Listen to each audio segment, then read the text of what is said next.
Hello అందరికీ. అందరు ఎలా ఉన్నారు? నేనైతే చాలా బాగున్నాను. మీలో ఎంతమందికి బజ్జీలంటే ఇష్టం? కామెంట్ చేయండి. ఇవి నాకెక్కువ ఇష్టమని మా వారు డ్యూటీ నుంచి వచ్చేటప్పుడు ఖచ్చితంగా తీసుకొనొస్తాడు. అలా అని రోజు కాదు. వీటికంటే ఎక్కువగా చిట్టి గారెలనేవి తెలుసా మీకు? తెలిస్తే కామెంట్ చేయండి. చిట్టి గారెలని రౌండ్‌గా ఉంటాయి. అవి ఇంకా ఇష్టం నాకు. వింటే మహాభారతం వినాలి, తింటే చిట్టి గారెలు తినాలి అని అంటారు పెద్దలు.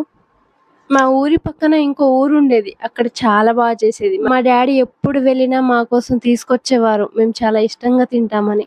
అలా అని రోజు తినను. రోజు తింటే లావైపోతాను తెలుసు. పైగా బయట ఫుడ్ అంతా ఏం మంచిది కాదు గదా! డైలీ తినకూడదు. మా వారి కోసం ఒక్కటే ఉంచాను. అన్నీ తినేసాను. అంత ఇష్టం అన్నమాట. గుంజుకున్నట్టే తింటున్నా కదా! లేదండి వేరే పని మీద ఎళ్ళాలి. సో, మొన్న తీసుకున్నా గదా శారీస్ అది కట్టుకునేదాకా మనకు మనశ్శాంతి ఉండదు. సో, అది టైలర్ షాప్‌కి ఇవ్వడానికైతే వెళ్తున్నా అన్నమాట. వీడియో నచ్చితే లైక్ చేయండి, షేర్ చేయండి, సబ్స్క్రైబ్ చేయడం మాత్రం అస్సలే మర్చిపోకండి ఫ్రెండ్స్.